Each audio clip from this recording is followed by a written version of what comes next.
श्री गणेशाय नमः। राधे राधे दोस्तों आप सभी को आने वाली मोक्षदा एकादशी की हार्दिक शुभकामनाएं। दोस्तों, मोक्षदा एकादशी के पावन पर्व पर भगवान श्री विष्णु की कृपा से आपके सभी पाप नष्ट हो जाए और आपके सभी मनोकामनाएं पूरी हो। दोस्तों, आज इस वीडियो में आप जानेंगे कि साल 2024 में मार्गशीर्ष मास के शुक्ल पक्ष की मोक्षदा एकादशी कब है।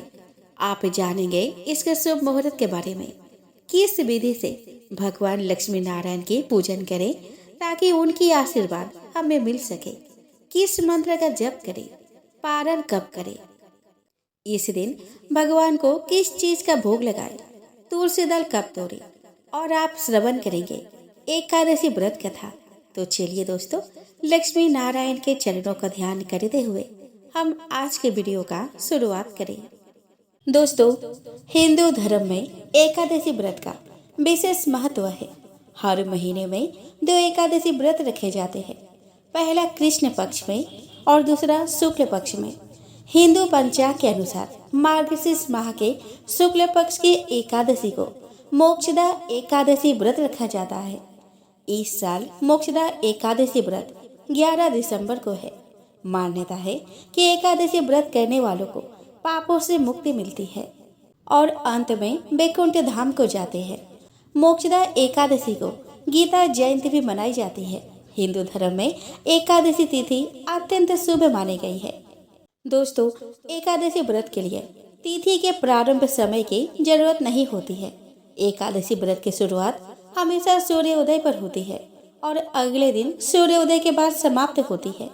एकादशी व्रत का पालन आमतौर पर 24 घंटे के लिए होता है, सूर्योदय से सूर्यास्त तक।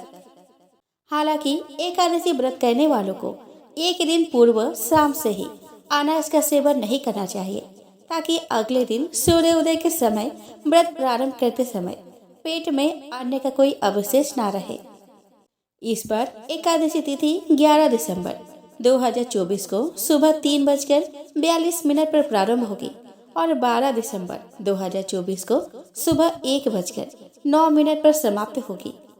इस दिन लाभ उन्नति मुहूर्त 7:03 AM से 8:21 AM तक है। अमृत सर्वोत्तम मुहूर्त 8:21 AM से 9:38 AM तक है। लाभ उन्नति मुहूर्त 4:07 PM से 5:24 PM तक है। दोस्तों, इस दिन सूर्योदय 7:02 AM पर होगा और सूर्यास्त 5:38 PM पर होगा। राहु काल 12:20 PM से 1:39 PM तक रहेगा। अमृत काल 9:33 AM से 11:02 AM तक रहेगा और दूसरा 3:37 AM से 5:05 AM तक। ब्रह्म मुहूर्त 5:26 AM से 6:14 AM तक। दोस्तों, इस साल मोक्षदा एकादशी के दिन बरियान योग और रेवती नक्षत्र का संयोग बना है। बरियान योग सुबह से लेकर शाम 6:48 PM तक है और उसके बाद से परिक योग है। उस दिन रेवती नक्षत्र प्रातः काल से लेकर सुबह 11:48 तक है। उसके बाद से अश्विनी नक्षत्र है। मोक्षदा एकादशी व्रत का पारण 12 दिसंबर 2024 गुरुवार को किया जाएगा। मोक्षदा एकादशी व्रत का पारण का समय सुबह 7:04 से सुबह 9:08 तक रहेगी। पारण तिथि के दिन द्वादशी समाप्त होने का समय रात 10:26 है। दोस्तों, मोक्षदा एकादशी या मार्गशीर्ष शुक्ल एकादशी का व्रत रखने से व्यक्ति के सभी पाप मिटते हैं और उसे मोक्ष की प्राप्ति होती है। पौराणिक कथा के अनुसार राजा बैखानस ने मोक्षदा एकादशी की व्रत विधि पूर्वक की तो उनके पिता को नरक से मुक्ति मिल गई थी। तब राजा की मृत्यु हुई तो उनको भी इस व्रत के पुण्य प्रताप से स्वर्ग की प्राप्ति हुई। दोस्तों, मोक्षदा एकादशी के दिन की शुरुआत देवी देवता के ध्यान से करें। स्नान करने के बाद सूर्य देव को अर्घ्य दें। इस दिन पीले वस्त्र धारण करना शुभ माना जाता है। चौकी पर पीला कपड़ा बिछाकर विष्णु जी और माँ लक्ष्मी की प्रतिमा को विराजमान करें। अब उन्हें पीले चंदन और हल्दी कुमकुम का तिलक अर्पित करें। देवी लक्ष्मी को 16 श्रृंगार के चीजें चढ़ाए। दीपक जलाकर आरती करें और मंत्र का जाप करें। व्रत कथा का पाठ करें। केले, मिठाई और पंचामृत का भोग अर्पित करें। अगले दिन व्रत का पारण करें। धार्मिक मत है कि मोक्षदा एकादशी के दिन पूजा अर्चना के दौरान विशेष मंत्रों का जाप करने से भगवान विष्णु जी की कृपा सदैव बनी रहती है और घर में सुख शांति का आगमन होता है। दोस्तों, एकादशी के दिन आप इन मंत्रों का जप कर सकते हैं। ओम भूरिदा भूरि देहिनो मादम्र भूरिया भर भूरि घेदेन्द्र दिशसि। ओम नारायणाय विद्महे वासुदेवाय धीमहि तन्नो विष्णु प्रचोदयात्। ओम नमः भगवते वासुदेवाय नमः। आइए दोस्तों, अब हम श्रवण करें मोक्षदा एकादशी की पावन व्रत कथा को। दोस्तों, महाराज युधिष्ठिर ने कहा कि हे भगवान, आप तीनों लोकों के स्वामी, सबको सुख देने वाले और जगत के पति हैं। मैं आपको नमस्कार करता हूँ। हे देव, आप सबके हितैषी हैं, अतः मेरे संशय को दूर कर मुझे बताइए कि मार्गशीर्ष एकादशी का क्या नाम है।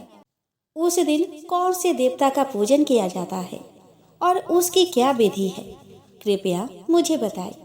भक्तवत्सल भगवान श्री कृष्ण कहने लगे कि धर्मराज, तुमने बड़ा ही उत्तम प्रश्न किया है। इसके सुनने से तुम्हारा यश संसार में फैलेगा। मार्गशीर्ष शुक्ल एकादशी अनेक पापों को नष्ट करने वाली है। इसका नाम मोक्षदा एकादशी है।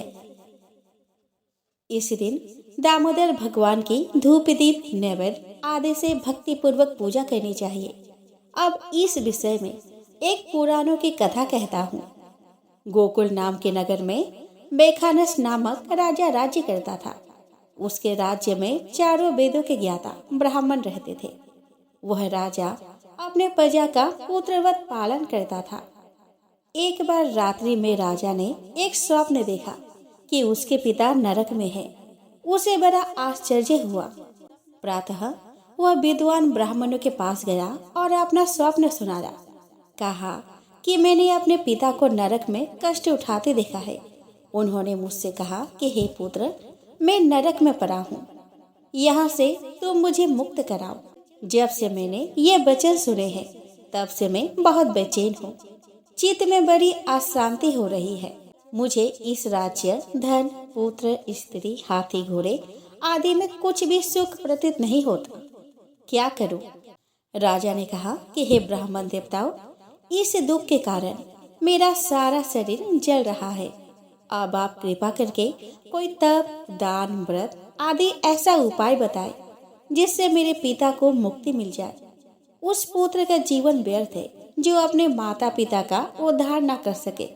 एक उत्तम पुत्र जो अपने माता पिता तथा पूर्वजों का उद्धार करता है, वह 1000 मूर्ख पुत्रों से अच्छा है। जैसे एक चंद्रमा सारे जगत में प्रकाश कर देता है, परंतु हजारों तारे नहीं कर सकते। ब्राह्मणों ने कहा कि हे राजन, यहाँ पास ही भूत भविष्य वर्तमान के ज्ञाता पर्वत ऋषि का आश्रम है। आपकी समस्या का हल वे जरूर कर देंगे। ऐसा सुनकर राजा मुनि के आश्रम पर गया। उस आश्रम में अनेक शांतचित्त योगी और मुनि तपस्या कर रहे थे। उसी जगह पर्वत मुनि बैठे थे। राजा ने मुनि को साष्टांग दंडवत किया। मुनि ने राजा से सांगोपांग कुशल पूछी। राजा ने कहा कि महाराज, आपकी कृपा से मेरे राज्य में सब कुशल है, लेकिन अकस्मात मेरे चित्त में अत्यंत अशांति होने लगी है। ऐसा सुनकर पर्वत मुनि ने आंखें बंद की और भूत विचारने लगे। फिर बोले कि हे राजन, मैंने योग के बल से तुम्हारे पिता के कुकर्मों को जान लिया है। उन्होंने पूर्व जन्म में कामातुर होकर एक पत्नी को रति दी, किंतु सौत के कहने पर दूसरे पत्नी को ऋतुदान मांगने पर भी उसे नहीं दिया। उसी पाप कर्म के कारण तुम्हारे पिता को नरक में जाना पड़ा। तब राजा ने कहा कि इसका कोई उपाय बताइए। मुनि बोले कि हे राजन, आप मार्गशीर्ष एकादशी का उपवास करें और उस उपवास के पुण्य को अपने पिता को संकल्प कर दे। इसके प्रभाव से आपके पिता की अवश्य नरक से मुक्ति होगी। मोने के यह वचन सुनकर राजा महल में आया और मोने के कहे अनुसार कुटुंब सहित मोक्षदा एकादशी का व्रत किया। इसके उपवास का पुण्य उसने पिता को अर्पण कर दिया। इसके प्रभाव से उसके पिता को मुक्ति मिल गई और स्वर्ग में जाते हुए वे पुत्र से कहने लगे कि हे पुत्र, तेरा कल्याण हो। यह कहकर स्वर्ग चले गए। मार्गशीर्ष मास के शुक्ल पक्ष के मोक्षदा एकादशी का जो व्रत करते हैं उनके समस्त पाप नष्ट हो जाते हैं। इस व्रत से बढ़कर मोक्ष देने वाला और कोई व्रत नहीं है। इस कथा को पढ़ने या सुनने से वाजपेयी यज्ञ का फल मिलता है। यह व्रत मोक्ष देने वाला तथा चिंतामणि के समान सभी कामनाएं पूर्ण करने वाला है।